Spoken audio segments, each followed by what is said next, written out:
تین قسمیں ہوتی ہیں، ایک حج قران، ایک حج تمتع، ایک حج افراد۔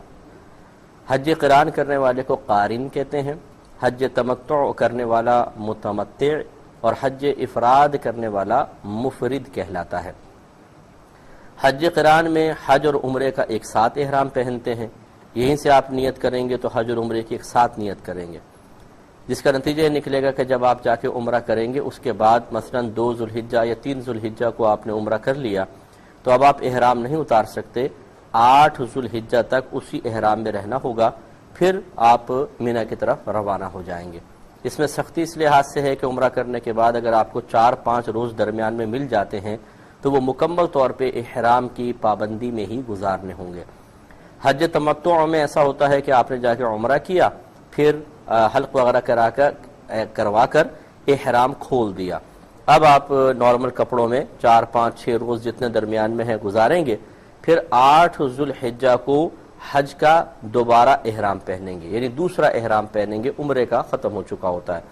اس میں ذرا آسانی ہے کہ عمرہ کرنے کے بعد انسان نارمل کپڑوں میں وقت گزار لیتا ہے، پابندی نہیں ہوتی ہے، تو زیادہ طبیعت کے اوپر یہ چیز بوجھ نہیں بنتی ہے۔ اور تیسرا حج افراد ہوتا ہے جس میں صرف حج کا احرام پہنا جاتا ہے، اس میں عمرے وغیرہ کا احرام کا کوئی تعلق نہیں ہے۔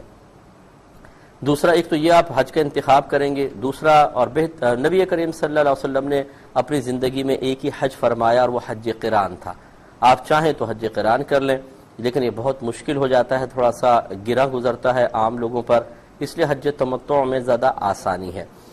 دوسرا یہ کہ فلائٹ کون سی آپ نے منتخب کرنی ہے، یہ بہت ضروری ہوتا ہے کہ پہلے معلوم کر لیں، کیا پہلے آپ مدینہ منورہ جا رہے ہیں اس کے بعد مکے کی طرف جائیں گے، یا پھر حج کے بعد آپ مدینہ کی طرف جائیں گے، پہلے آپ نے جدہ جانا ہے اور مکے جانا ہے۔ اس سے فرق پڑ جاتا ہے، جیسے ہمارے ہندوستان، پاکستان یا بنگلہ دیش سے کوئی ہمارے مسلمان بھائی بہن جا رہے ہیں تو اگر وہ پہلے مدینہ منورہ جا رہے ہیں تو درمیان میں میقات نہیں آتی ہے، تو لہٰذا پھر آپ کو یہاں سے احرام کی پابندی کی ضرورت نہیں ہے، آپ عام نارمل کپڑوں میں جائیے اور مدینہ منورہ جا کر وہاں پر آپ 8 دن اگر اسٹے کرنا چاہتے ہیں وہ آپ کیجئے۔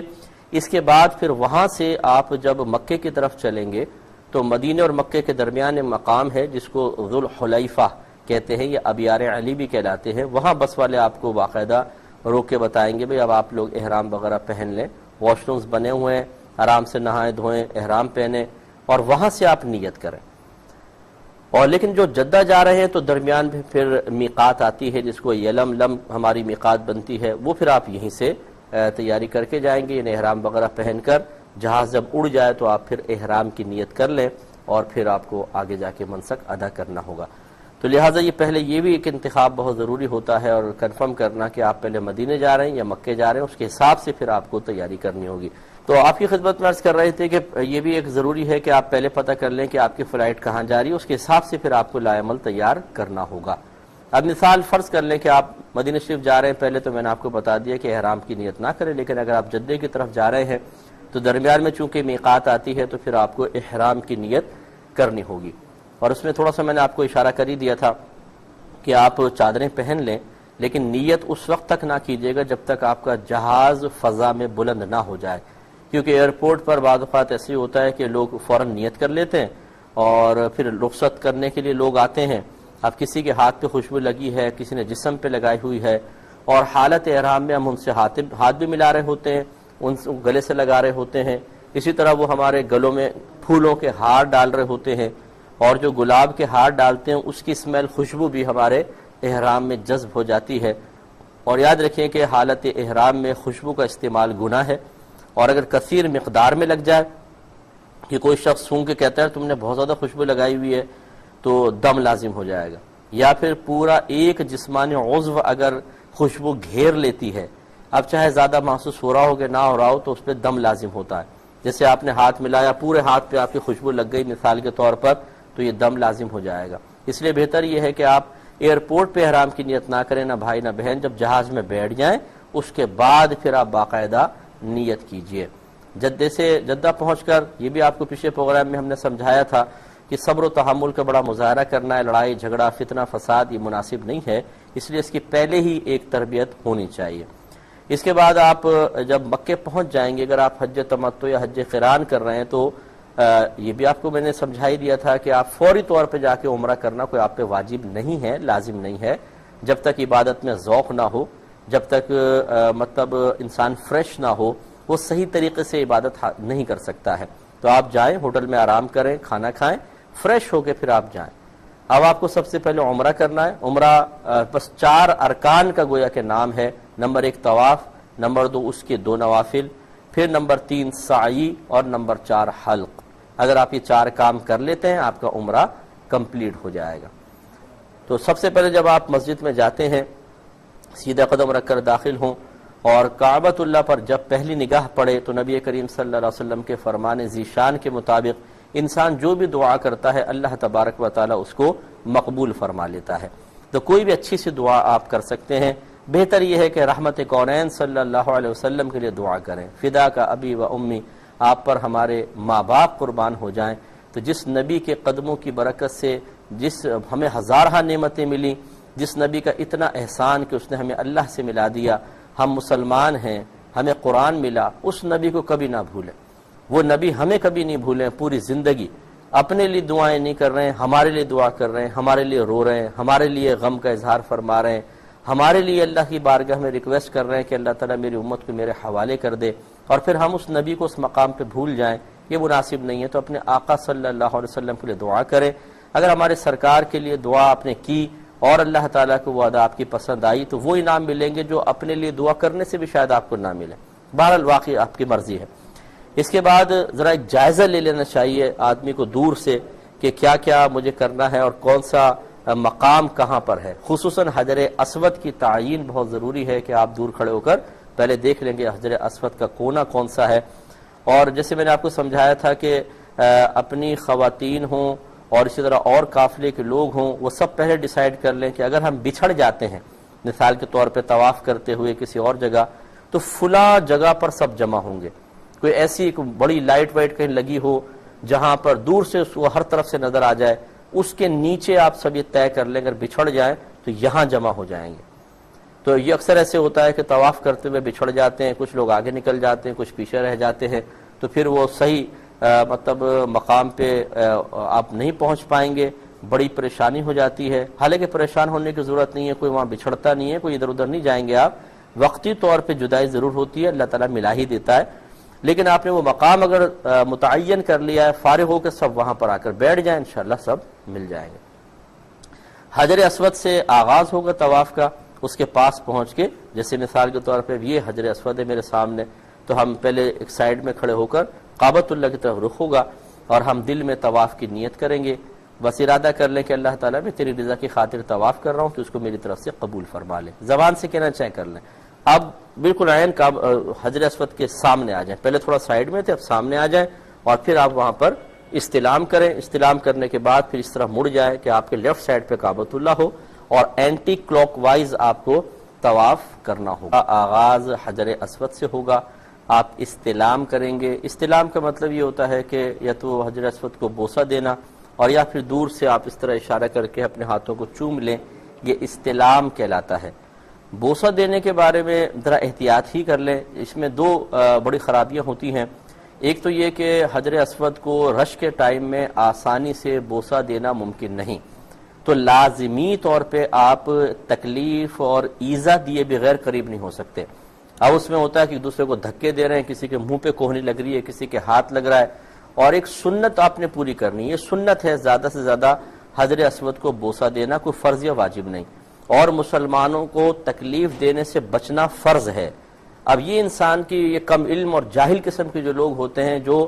گناہ کو بھی عبادت سمجھ کے کر رہے ہوتے ہیں، وہاں آپ کو یہ منظر دیکھنا ہے تو دیکھ لیں کہ سنت کو پوری کرنے کے لیے فرض کا ترک کر رہے ہوتے ہیں اور عورتیں گھس جاتی ہیں مردوں کے بیچ میں۔ یہ ایک اور بہت بڑی خرابی ہے کہ عورتوں کو احتیاط کرنی چاہیے لیکن وہ کچھ فکر نہیں کرتی ہیں۔ اتنا رش ہے کہ مرد وہاں دب رہا ہے، اب اس میں عورت گھس جائے، خود سوچئے کس قدر یہ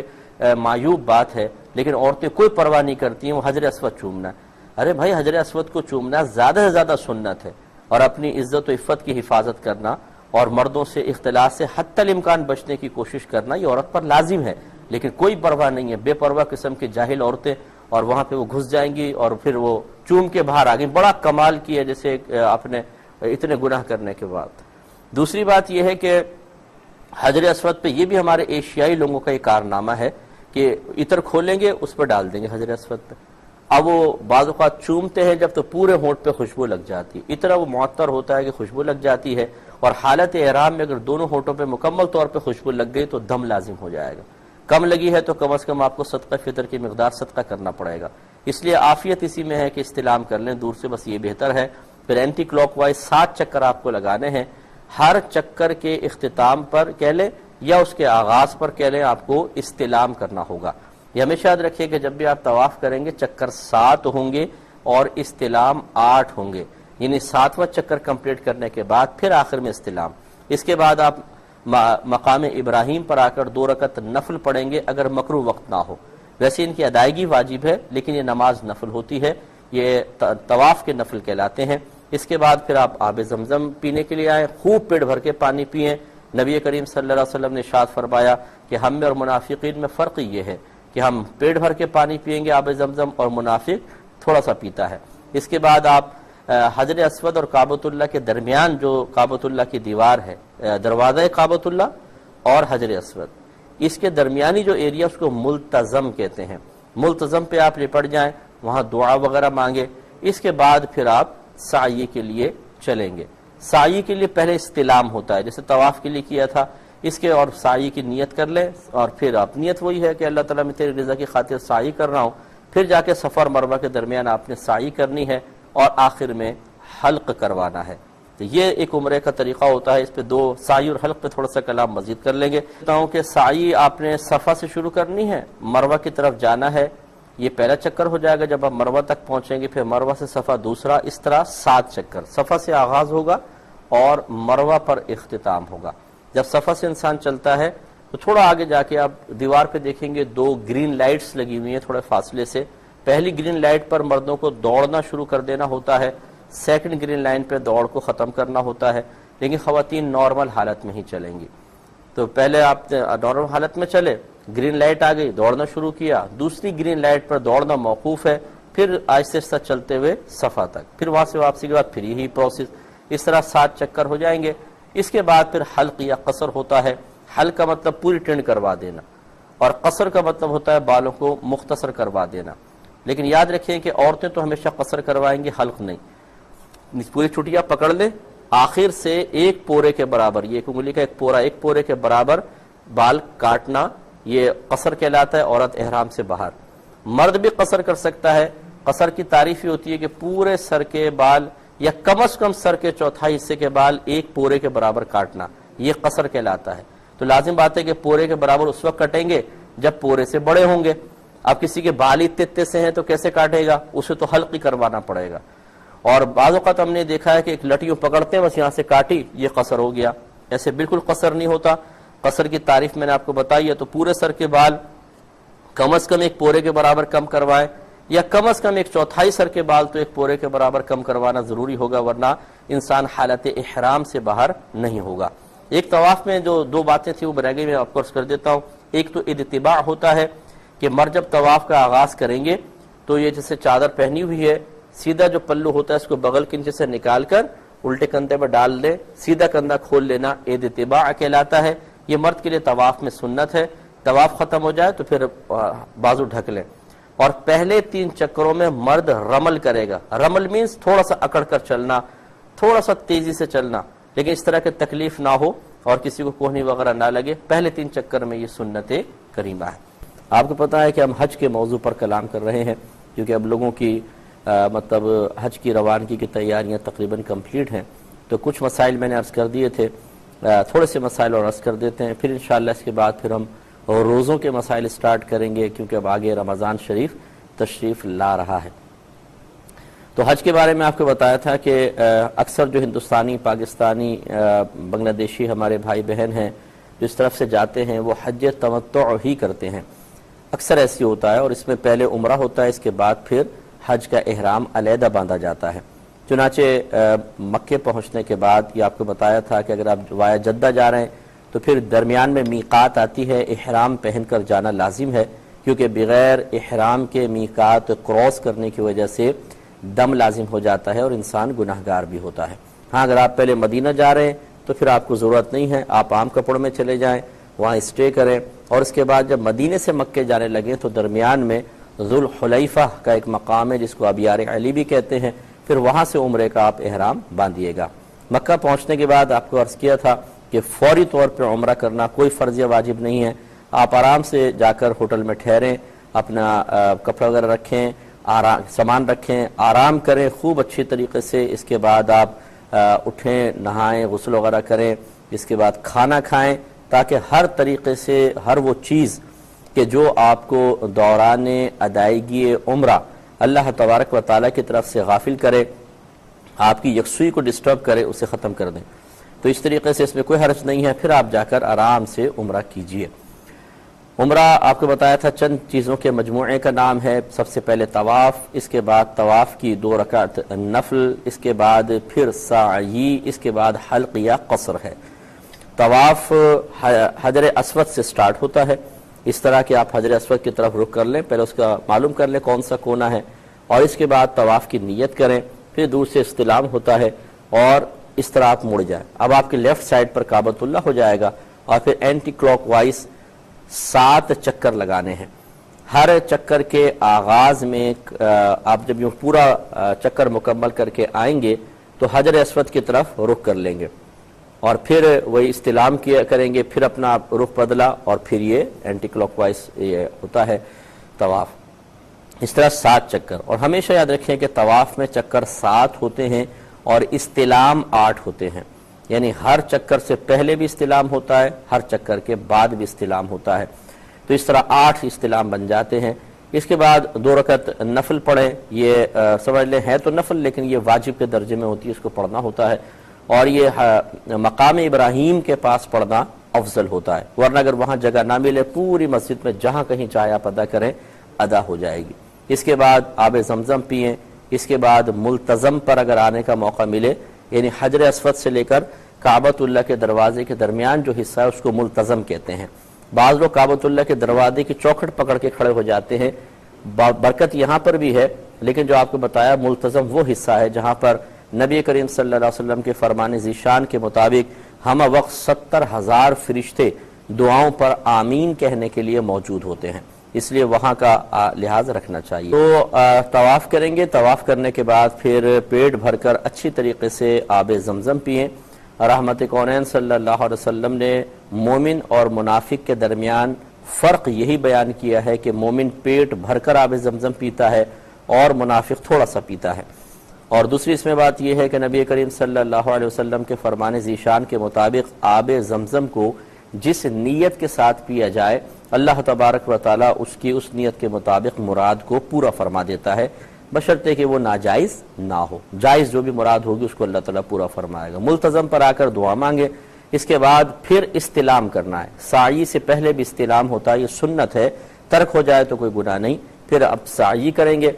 صفا سے شروع کریں گے مروہ تک، پھر مروہ سے صفا، یہ صفا سے مروہ 1 چکر، پھر مروہ سے صفا دوسرا، اس طرح کر کے جب 7 چکر کمپلیٹ کریں گے تو مروہ پہ جا کے 7واں چکر ختم ہوگا، پھر وہاں پر حلق ہے یا قصر ہے۔ مرد تو حلق کروائیں، حلق کا مطلب ہے ٹنڈ کروانا، پورے سر کے بال منڈوا دیں، اور بہنیں جو ہماری ہیں وہ قصر کروائیں گی۔ قصر کا مطلب یہ ہے کہ چٹیا کو پکڑ لیں اور آخر سے 1 پورے کے برابر چٹیا کو کاٹ دیں، تو یہ قصر ہو گیا۔ مرد قصر بھی کر سکتا ہے لیکن اس کے لیے ضروری ہے کہ اس کے سر کے بال کم از کم 1 پورے کے برابر ہوں، کیونکہ قصر کا مطلب ہی یہ ہے کہ پورے سر کے، یا پورے سر کے نہ کرنا چاہیں تو کم از کم سر کے 1/4 حصے کے بال 1 پورے کے برابر کٹنے چاہیے۔ یہ جو بعض لوگ جہالت کرتے ہیں کہ جی تھوڑی سی لٹ پکڑی اور یہ کاٹ لیجیے قصر ہو گیا، یاد رکھیں اس سے احرام کی پابندیوں سے باہر نہیں نکلتے ہیں، اور جب نہیں نکلیں گے آپ نے چادریں اتار دیں، سلے ہوئے کپڑے پہن لیے، خوشبوئیں استعمال کرنا شروع کر دیں، بے احتیاطی سٹارٹ کر دی، سوچئے کہ کیا کتنے دم اور کس قدر خرابیاں لازم آئیں گی۔ اس لیے ہم بارہا یہ بات عرض کرتے ہیں کہ کسی بھی عبادت کے آغاز سے پہلے اس کے بارے میں ضروری علم دین سیکھنا ہم پر فرض ہے۔ اگر وہ عبادت جیسے اب نماز ہے وہ تو روزانہ ادا کرنی ہے تو اس کی ادائیگی سے قبل سیکھ لینا چاہیے، اسی طرح حج ہے، اس کی ادائیگی سے قبل تمام مسائل، ضروری مسائل اچھی طریقے سے سیکھنا فرض ہیں، ورنہ شدید گناہگار ہوں گے، اور یہ عذر نہیں چلے گا جی ہمیں تو پتہ نہیں تھا، پتہ نہیں تھا تو کیا کیوں نہیں؟ جب بچوں کی شادی کرتے ہیں تو سب چیزیں معلوم ہوتی ہیں، کیوں پتہ چل جاتا ہے؟ اس لیے کہ اس کی امپورٹنس ہے اپنی لائف میں۔ باقی اللہ تعالیٰ کی عبادات کی اتنی کوئی اہمیت ہماری شاید نگاہوں میں نہیں ہوتی، یا قوانین شرع کی اتنی ہمیں پرواہ نہیں ہوتی، تو اس پہ پھر ایسی جملے سننے کو ملتے ہیں۔ احتیاط کرنی چاہیے۔ آپ نے بھی بتایا کہ جب کوئی عمرہ کرے تو مسجد میں طواف کے بعد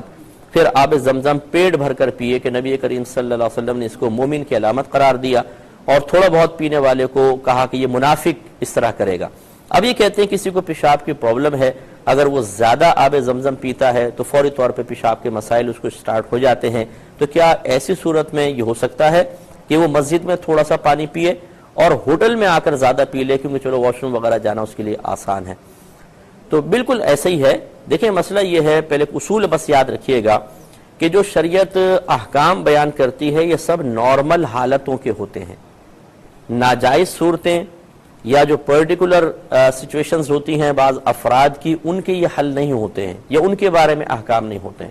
یعنی اب یہ مثال کے طور پہ سرکار نے فرمایا جی مومن پیٹ بھر کے پیے گا، منافق تھوڑا پیتا ہے، تو یہ نارمل لوگوں کے بارے میں ہوگا جن کے ساتھ کوئی مجبوری نہیں ہے، بیماری نہیں ہے، عذر نہیں ہے۔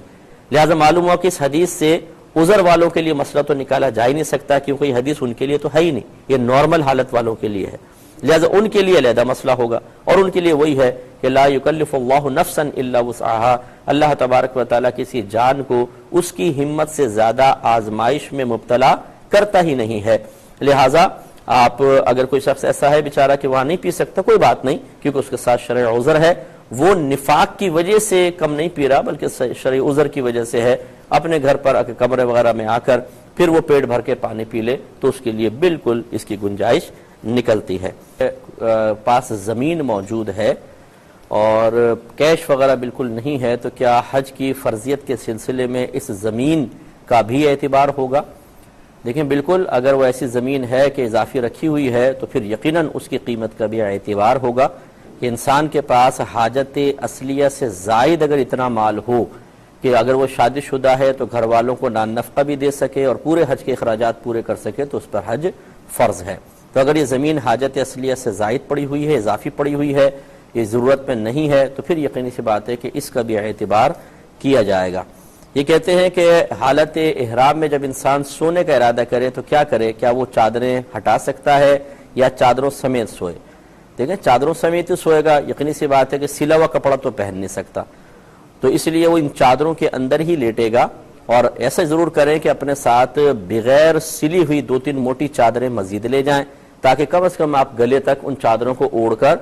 ٹھنڈ وغیرہ سے بچ سکیں، کیونکہ جیسے رومز وغیرہ ہوتے ہیں بغیر اے سی کے تو آپ سو ہی نہیں سکتے، کہ ہیٹ بہت زیادہ، ہاٹنس بہت زیادہ ہوتی ہے، اور جب آپ اے سی چلاتے ہیں تو ہر قسم کے روم میں افراد ہوتے ہیں جو چاہتے ہیں کہ تیز اے سی چلے، اور اس میں پھر سردی لگتی ہے۔ اگر صرف آپ 2 احرام کی چادروں میں ہی سوئیں گے تو بہت زیادہ سردی لگے گی، تو پھر اضافی 1-2 بے سیلی چادریں ساتھ رکھنی ہوں گی، لیکن کوشش کریں کہ اس طرح سوئیں کہ چہرے کے اوپر نہ آئے وہ چادر، بس گلے تک آئے، کیونکہ پاؤں ڈھک جائے تو کوئی مسئلہ نہیں اس چادر سے، لیکن اگر چہرہ ڈھکے گا تو اس میں پھر صدقات وغیرہ، اور اگر پورے 12 گھنٹے تک کوئی بالفرض سوتا رہا تو اس پہ دم بھی لازم ہو سکتا ہے، بشرطے کہ چہرہ مکمل ڈھکا ہو۔ اس لیے تھوڑا سا اس میں مطلب چہرے پر لیتے ہوئے احتیاط کریں، گلے تک چادر ہونی چاہیے۔ کوئی رمضان کے بعد شوال کے مہینے میں یا ذی قعدہ کے مہینے میں عمرہ کر لے تو اس پہ حج فرض ہو جاتا ہے؟ دیکھیں یہ ایسا کوئی بات نہیں ہے، کیونکہ اللہ تبارک و تعالی نے قرآن عظیم میں واضح طور پہ حج کی فرضیت کو استطاعت کے ساتھ مقید کیا ہے، یعنی ان لوگوں پر حج فرض ہے جو راستے کی استطاعت رکھتے ہوں، یعنی زیادہ راہ ہو، خرچہ وغیرہ ہو، تندرست ہوں، اور کوئی دیگر آزار نہ ہو، جیسے میں نے شرائط آپ کی خدمت میں عرض کی تھی۔ اب ایک آدمی شوال کے میں عمرہ کرے مثال کے طور پر، اور اس کے بعد پیسے نہیں ہیں بیچارے کے پاس، زیادہ راہی نہیں ہے، اور ہم اس پہ حج کی فرضیت کا حکم دے دیں صرف اس وجہ سے، تو پھر یقینی سی بات ہے کہ وہ حج کر نہیں سکے۔ اگر بالفرض غریب آدمی ہے تو اس کا مطلب ہے کہ وہ گناہگار ہوا، تو اس سے حج کی فرضیت کا کوئی تعلق نہیں ہے عمرے کی ادائیگی سے۔ مال و متاع، زیادہ راہ کا خرچ وغیرہ ہو، اس کے علاوہ صحت وغیرہ ہو، جیسے وہ تمام چیزیں دیکھی جائیں گی۔ اعوذ باللہ من الشیطان الرجیم، بسم اللہ الرحمن الرحیم۔ خواتین و حضرات السلام علیکم ورحمۃ اللہ وبرکاتہ، مغفرت۔ پروگرام احکام شریعت اور حج سے متعلقہ مسائل کے ساتھ ایک دفعہ پھر آپ کے سامنے موجود ہے۔ پچھلے پروگرام میں عمرے کا طریقہ مختصراً عرض کیا تھا، اور چونکہ وقت کی قلت ہوتی ہے، آپ کو پتہ ہے کہ شروع میں تھوڑے سے مسائل ہوتے ہیں اور اس کے بعد پھر کالز کا سلسلہ، پھر ان کے جوابات، اور وہ بہت تیزی کے ساتھ ہمیں کور کرنے ہوتے ہیں۔ اس سے تھوڑا تھوڑا میں ذکر کرتا ہوں کہ چلیں کچھ نہ ہونے سے ہونا بہتر ہے، اور اس میں خاص باتیں ایسی بیان ہو جائیں کہ جن سے لوگوں کو جو جانا چاہتے ہیں یا جو آپ کے ریلیٹیوز جانا چاہتے ہیں انہیں آسانی ہو جائے، یعنی جو براہ راست سنیں وہ آسانی محسوس کرے، یا جو نہیں جا رہا وہ سن کر دوسروں کو بتا کر آسانی کا سامان پیدا کر دے تو انشاءاللہ اس کے لیے بھی ثواب جاریہ ہوگا۔ حج تمتع کا بیان چل رہا تھا۔ عمرہ کرنے کے بعد عموماً ایسا ہوتا ہے کہ آپ 2 ذوالحجہ 3 ذوالحجہ کو پہنچے، عمرہ کر لیا، اب فارغ ہیں، یعنی عام کپڑے پہن لیے، اور اب 8 ذوالحجہ کا انتظار ہوتا ہے، کیونکہ اب حج کا احرام 8 کو باندھنا ہوگا اور مینا کی طرف روانگی ہوگی۔ تو اس کے دوران اب یہ 2 ذوالحجہ 3 ذوالحجہ ہے، 8 تک 4-5 روز آپ کے پاس ہیں، کیا اس میں اور عمرے کر سکتے ہیں کہ نہیں کر سکتے؟ اس میں علماء کا اختلاف ہے، یہ کریں یا نہ کریں۔ جو کہتے ہیں کہ کر سکتے ہیں وہ کہتے ہیں چونکہ آپ باہر سے آئے ہیں، آپ جائیں مسجد عائشہ احرام پہن کر آ جائیں، کوئی حرج نہیں ہے۔ لیکن کچھ یہ کہتے ہیں کہ چونکہ جب آپ مکے میں داخل ہو جاتے ہیں تو حکماً مکی ہو جاتے ہیں، یعنی مکی وہ ہوتا ہے جو مکے کا رہنے والا ہو، اور مکی کے لیے یہ ناجائز ہوتا ہے کہ وہ باہر جا کر واپس آئے اور حج تمتع یا حج قران وغیرہ وہ کرے، ان کے لیے حج افراد ہوتا ہے۔ تو یوں اس میں اختلاف ہوا، لیکن صحیح مسئلہ یہ ہے کہ وہ کرنا چاہے تو کر سکتا ہے، اور نہ کرنا جب اختلاف ہوتا ہے تو اس سے بچنا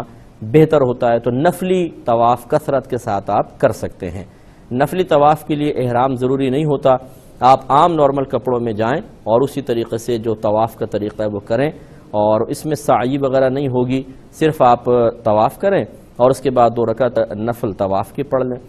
لیکن ہوں گے وہی 7 چکر 8 استلام کے ساتھ۔ یہ ہو سکتا ہے کہ یہ یاد رکھیں جب آپ مکے میں ہیں تو نفلی عبادات میں سب سے افضل ترین طواف کعبہ ہے،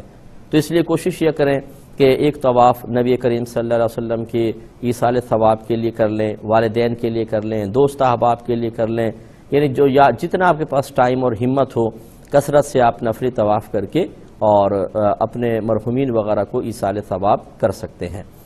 جب 8 ذوالحجہ آ جائے، اب ہوتا عموماً یہ ہے کہ جو ہمارے یہاں سے جاتے ہیں انہیں عزیزیہ ایک علاقہ ہے جو مدینے کے بالکل کارنر پر آپ کے مکے کے کارنر پر آپ کہہ لیں، یعنی ایک کنارے پر ہے اور مینا سے بہت ہی قریب ہے، تو وہاں عموماً رہائش رکھوا دی جاتی ہے تاکہ مینا کی طرف جانا اور وہاں سے واپس آنا آسان ہو جائے۔ اس لیے اور پھر ان دنوں کے اندر حج کے جب یہ 8 ذوالحجہ کے قریب وقت آتا ہے تو حرم میں رش بہت ہی زیادہ ہو جاتا ہے، یعنی مسجد الحرام میں۔ تو اب یہ بتانے کا مقصد یہ ہے کہ سنت کریمہ تو یہ ہے کہ 8 ذوالحجہ کو احرام مسجد حرام سے باندھا جائے، یعنی وہاں جس سے باتھ روم وغیرہ ہیں آپ جائیں، نہائیں دھوئیں، احرام پہنیں اور 2 رکعت احرام کے نوافل مسجد حرام میں ادا کریں، یہ افضل ترین ہے۔ اور اسی طرح صلاۃ فجر جو ہے وہ حرم میں پڑھنا 8 ذوالحجہ کو افضل ہوتا ہے، لیکن جو عزیزیہ گیا ہوا ہے دور علاقے میں ہے تو وہاں سے اس کے لیے حرم تک آنا اور پھر واپس جانا یہ بہت ہی دشوار ہو جاتا ہے۔ تو جو اکیلے جا رہے ہیں وہ اس سنت پر عمل کر سکتے ہیں کہ جن کو کوئی ایسی پابندی نہیں ہے۔ جو معلمین کے تابع ہوتے ہیں انہیں دقت ہوتی ہے کہ ان کی بسیں آتی ہیں، اگر آپ پیچھے رہ گئے بس نکل جائے گی، پھر مینا میں جہاں خیمے وغیرہ میں قیام ہے وہ بعض اوقات نہیں مل پاتا تو بہت زیادہ پرابلم ہوتی ہے۔ تو اگر ممکن ہو سکے تو یہ طریقہ کر لیں، بہت ہی بیسٹ ہے کہ آپ مسجد حرام سے 8 ذوالحجہ کو احرام پہنیں۔ اس کے بعد کچھ عمل کرنا ہے وہ میں عرض کرتا ہوں۔ تو آپ کی خدمت میں عرض کر رہے تھے کہ اگر آپ مسجد حرام سے 8 ذوالحجہ کو حج کا احرام باندھیں تو یہی افضل ہے، اور نوافل وغیرہ پڑھ لیں وہیں پر ہی احرام کے، اور فجر جو ہے وہ مسجد حرام میں پڑھنا افضل ہوتا ہے بشرطے کے لیے آپ کے لیے آسانی ہو۔ اب اگر آپ مثال کے طور پہ مسجد حرام میں ہیں تو حج کا احرام پہننے کے بعد ایک نفلی طواف کریں، اور نفلی طواف کرنے کے بعد پھر آپ سعی کریں حج کی سعی کی نیت سے، یعنی طواف الزیارہ جو آپ لاسٹ میں کریں گے 10 ذوالحجہ کو، اس کے بعد طواف الزیارہ کے بعد سعی ہوتی ہے، لیکن اس ٹائم رش بہت ہی زیادہ ہوتا ہے، کیونکہ 10 ذوالحجہ کو تقریباً تمام حاجی چاہتے ہیں، زیادہ تر یعنی ایسے ہی ہوتا ہے کہ آ کے وہ چاہتے ہیں کہ وہ چلیں طواف و زیارہ کریں، سعی کریں اور احرام کی پابندی سے باہر آئیں، تو اس وقت رش اتنا شدید ہوتا ہے جس کی کوئی انتہا نہیں۔ لہٰذا بہت بہتر ہے کہ آپ ایک نفلی طواف حج کا احرام پہننے کے بعد ایک نفلی طواف کریں اور پھر سعی حج کی نیت سے کر لیں۔ فائدہ یہ ہوگا کہ جب 10 ذوالحجہ کو آپ حرم آ کر آپ طواف و زیارہ کر رہے ہوں گے، جو حج کا رکن ہے، ایک تو وقوف عرفہ ہے، ایک سمجھ لیں فرض، اور ایک طواف و زیارہ ہے، اس کے بعد پھر آپ کو سعی نہیں کرنی پڑے گی، آپ کے لیے آسانی ہو جائے گی۔ اس لیے 8 ذوالحجہ کو حج کا احرام پہننے کے بعد ایک نفلی طواف کریں اور اس کے بعد حج کی نیت سے سعی کر لیں تو 10 ذوالحجہ کو کرنے کی حاجت نہیں رہے گی۔ احرام پہن لیا آپ نے، فجر مسجد حرام میں پڑھی، اور اگر آپ کو موقع نہیں ملا تو پھر اپنے جہاں پر بھی آپ ہیں وہاں پر آپ نے فجر گھر میں وغیرہ پڑھ لی، یا جو قریب مسجد ہے اس میں آپ نے پڑھ لی بالفرض۔ اب آپ مینا جائیں گے، مینا میں 5 نمازیں ادا کرنی ہوں گی۔ فجر تو آپ نے یہاں پڑھ لی، ظہر، عصر، مغرب، عشاء اور اگلے دن کی فجر۔ تو جب آپ مینا آئے ہیں، یہ ہے 8 ذوالحجہ۔ 8 ذوالحجہ کو آپ نے ظہر پڑھی، عصر، مغرب، عشاء، رات گزری، اگلا دن 9 ذوالحجہ ہو گیا، اس کی فجر آپ نے یہاں پڑھنی ہے، اور پھر آپ نے میدان عرفات کی طرف جانا ہے کہ 9 ذوالحجہ کا دن میدان عرفات میں گزارنا ہوتا ہے۔ بعض اوقات یہ دیکھا گیا ہے کہ معلمین فجر یہاں نہیں پڑھنے دیتے، وہ شور مچاتے ہیں جلدی چلو جلدی چلو، فجر سے پہلے ہی مینا سے نکالنے کی کوشش کرتے ہیں، اور اس کی وجہ یہ ہوتی ہے کہ بعد میں بہت زیادہ رش ہو جاتا ہے اور کئی گھنٹے بعض اوقات بسیں جیم رہتا ہے، ٹریفک، اور پھر کہیں جا کے وہ عرفات پہنچتے ہیں۔ تو اگر آپ کو موقع میسر آئے تو آپ ان کی یہ بات نہ مانیں، بلکہ کوشش یہ کریں، ٹھیک ہے بسیں تو ویسے بھی رکیں گی، آگے جا کے چاہے کتنی جلدی نکل جائیں، بسوں نے رکنا ہی ہوتا ہے، رش ہوتا ہی ہوتا ہے، لیکن آپ یہ سنت نہ ترک کریں۔ ویسے یہ سنت ہے، میں آپ کو بتاؤں 5 نمازیں یہاں پڑھنا کوئی فرض یا واجب نہیں ہے، لہذا اگر کوئی پہلے مینا سے باہر نکل گیا، مثلا فجر نہیں پڑھی، فجر سے پہلے میدان عرفات کی طرف چلا گیا تو کوئی دم وغیرہ لازم نہیں ہوگا، لیکن ہمارے نبی کریم صلی اللہ علیہ وسلم کی یہ سنت کریمہ ہے، اور آپ کا حج جتنا سرکار صلی اللہ علیہ وسلم کے حج کے مطابق و موافق ہوگا اتنا ہی ثواب زیادہ ہوگا۔ اسی لیے میں گزارش یہ کرتا ہوں جو VIP حج کرتے ہیں، یہ بیچارے 8 لاکھ روپے حج کے پیسے دیتے ہیں، 9 لاکھ روپے، اور پھر کہتے ہیں جی VIP حج کر رہے ہیں۔ VIP حج نبی کریم صلی اللہ علیہ وسلم کی سنت سے بالکل ایک دور حج کا نام ہے، اس پہ انشاءاللہ کلام کرتے ہیں، لیکن تھوڑا سا میں اس کو کمپلیٹ کر لوں پھر جوابات کی طرف آتے ہیں۔ آپ کو بتایا کہ 8 ذوالحجہ ہم نے گزارنا ہے مینا میں، یعنی ظہر، عصر، مغرب، عشاء، 4 نمازیں، یہ 8 ذوالحجہ ہو گیا۔ پھر اگلے دن کی فجر یہاں پڑھنی ہے تو 9 ذوالحجہ سٹارٹ ہو گئی۔ تو کوشش یہ کریں کہ آپ اپنا حج سنت کے مطابق کریں، جیسے میں آپ کو بتا رہا تھا کہ معلمین شور مچاتے ہیں کہ فجر سے پہلے نکل جائیں، چلیں جلدی چلیں، رستے میں کہیں جا کے فجر پڑھ دیجیے گا، اور آپ کو حیرت ہوگی کہ بعض اوقات ایسا ہوتا ہے کہ لوگوں کی فجر قضا ہو جاتی ہے، یعنی وہ جلدی میں نکلتے ہیں، بھاگتے ہیں، بسوں میں بیٹھ جاتے ہیں، پھر ان کو کچھ سمجھ میں نہیں آتا کہ نماز کیسے ادا کرنی کیسے نہیں، کوئی بے وضو ہے کوئی باوضو ہے، طریقے نہیں معلوم ہوتے، نمازیں چھوٹ جاتی ہیں، اور وہاں جا کے نماز چھوٹے کس قدر بری بات ہے۔ تو اس پہ میں عرض کر رہا تھا کہ جتنا آپ کا حج نبی کریم صلی اللہ علیہ وسلم کی سنت کے مطابق ہوگا اس کا ثواب اتنا ہی زیادہ ہوگا، لیکن ہمارے بعض جو نازک اندام مسلمان بھائی بہن ہیں، اور یا پھر ذرا شو اپنی دکھانی ہوتی ہے، ذرا ریاکاری ہوتی ہے، تھوڑا دکھاوا ہوتا ہے، جی ہم تو VIP حج کریں گے، کتنے 8 لاکھ کا ہوگا، ہمارا 9 لاکھ کا ہوگا، اگر 2-4 نہیں کہہ بھی دیا، اچھا 8 لاکھ بھی بہت بڑی بات ہے، تو اس سے جو آپ کو حفظ نفس حاصل ہوا، خدا کی قسم یہ نبی کریم صلی اللہ علیہ وسلم کی سنت کے مطابق مشقت والے حج کا عشر عشیر بھی نہیں ہے۔ کیوں ثواب کو ضائع کریں؟ وہاں آپ آرام کے لیے نہیں جا رہے، سکون کے لیے نہیں جا رہے، وہاں تو ایسی حالت بنانا افضل اور مستحب ہے کہ جیسے ایک فقیر کی حالت، بکھرے بال، گرد آلود جسم، میلا کچیلا کفن،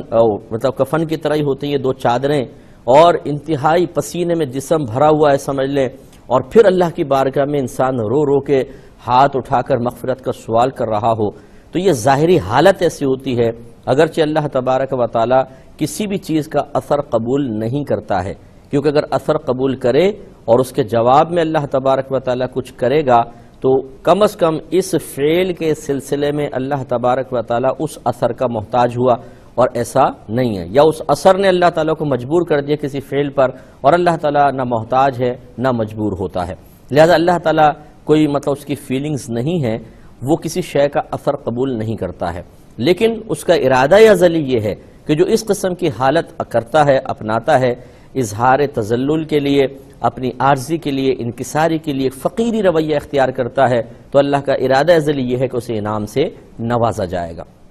اس لیے ہونا یہ چاہیے۔ اب ہم کیا ہوتا کیا ہے، وی آئی پی حج ہے جی، بڑے ہوٹلوں میں ٹھہر رہے ہیں، اے سی لگا ہوا ہے، اور گاڑیاں لینڈ کروزر آپ کو لے کے جا رہی ہیں، لے کے آ رہی ہیں، پیدل چل نہیں رہے ہیں، نہ پسینہ آ رہا ہے، نہ گرمی ہے، نہ دھوپ ہے،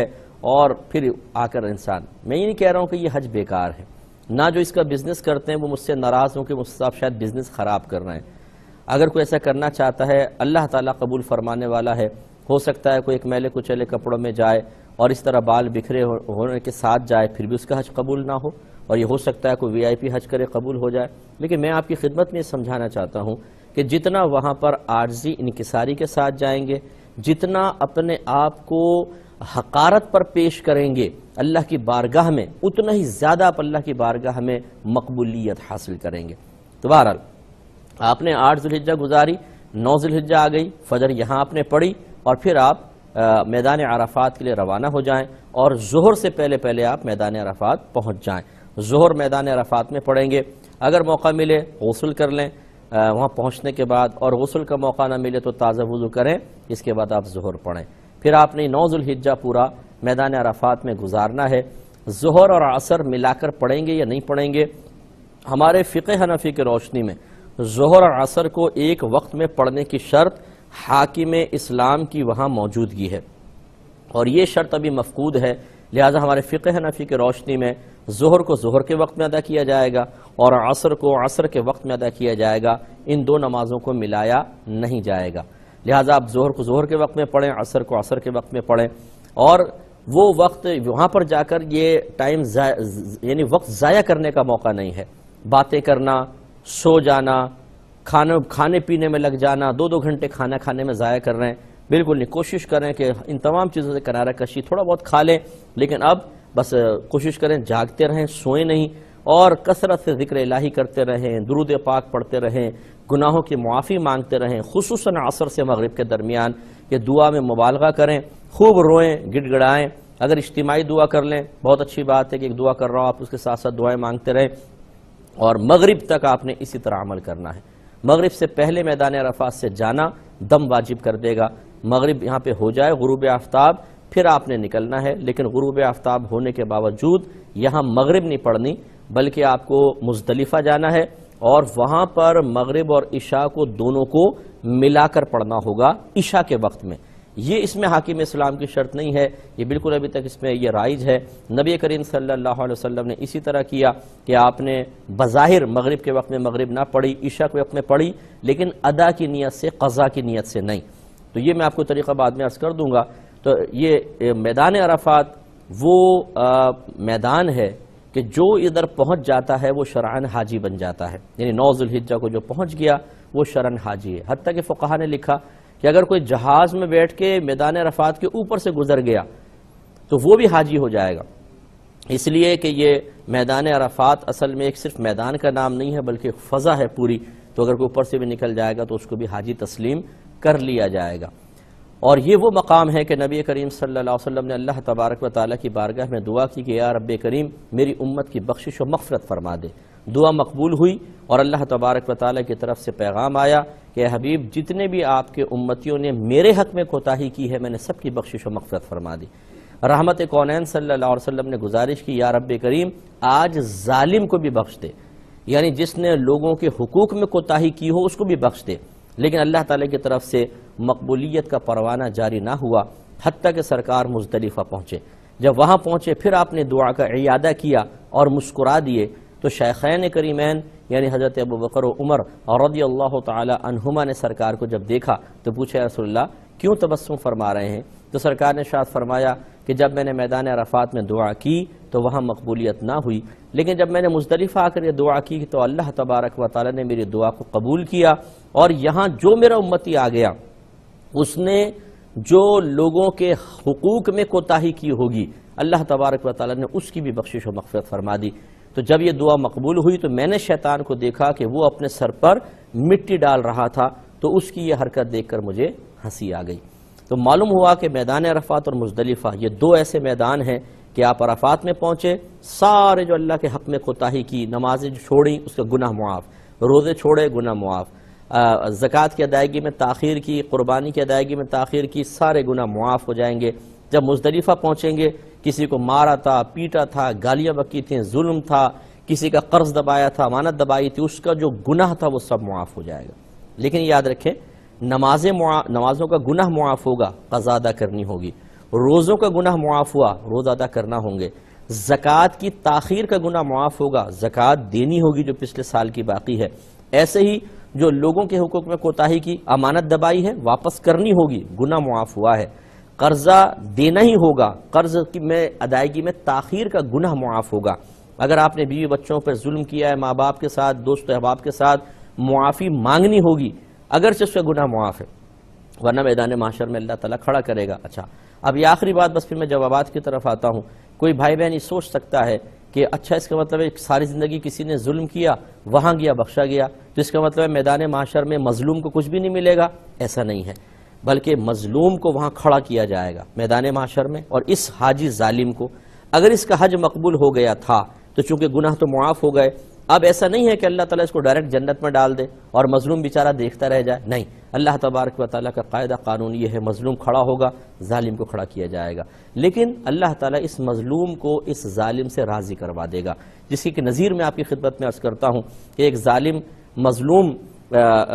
دونوں سے کھڑے ہوں گے، تو اللہ تعالیٰ اس ظالم کے نیک اعمال ظلم کے اعتبار سے نکال کر مظلوم کے نام اعمال میں ڈالے گا، لیکن ابھی بھی کوتاہی ختم نہیں ہوگی، تو مظلوم اللہ تعالیٰ پوچھے گا اب تو کیا چاہتا ہے؟ مظلوم کہے گا میری برائیاں نکال کے ظالم کے نام اعمال میں ڈال دی جائیں گی، تب بھی معاملہ برابر نہیں ہوگا، تو اللہ تعالیٰ اس مظلوم سے فرمائے گا کہ ذرا اوپر تو دیکھ، وہ دیکھے گا تو ایک محل نظر آئے گا، تو اللہ تعالیٰ وہ فوراً بے اختیار پوچھے گا اللہ تعالیٰ کس کے لیے ہے؟ تو اللہ تعالیٰ فرمائے گا جو اس کی قیمت دے دے اس کے لیے، تو وہ عرض کرے گا یا رب کریم کون اس کی قیمت دے سکتا ہے؟ تو اللہ تعالیٰ فرمائے گا کہ تو اپنے مسلمان بھائی کا ہاتھ پکڑ اور اسے اپنے ساتھ جنت میں لے جا، اسے معاف کر دے، درگزر کر لے، یہی اس کی قیمت ہے، تو وہ فوراً اس کو معاف کرے گا اور یہ دونوں داخل جنت ہو جائیں گے۔ اب یہ ظالم کیسے داخل جنت ہوا؟ یہ اس طریقے سے کہ اس کے پہلے گناہ معاف تھے، یہ ایک قانونی کارروائی تھی جو ہوگی، ورنہ مظلوم شکایت کرے گا کہ یا رب کریم تو نے اس کو بخش دیا اور میرے ظلم کا حساب ہوگا، لیکن اس طرح کہ ظالم بھی پائے گا اور مظلوم بھی پائے گا۔ اس لیے میرے بہن بھائیوں، اگر موقع ملے تو حج ضرور کریں، میدان عرفات، مزدلفہ، یہ دو جگہیں ایسی ہیں سب گناہ معاف اور بالکل گناہوں سے پاک و صاف انسان گھر واپس آئے گا۔ اسود پر جیسے میں نے بتایا تھا کہ بعض اوقات لوگ خوشبو ڈال دیتے ہیں، اب وہ قریب پہنچ گیا، موقع ملا ہے اس کو، تو وہ بوسہ دے یا نہ دے۔ دیکھیں یہی وقت امتحان ہوتا ہے، ہم نے آپ کو سمجھایا کہ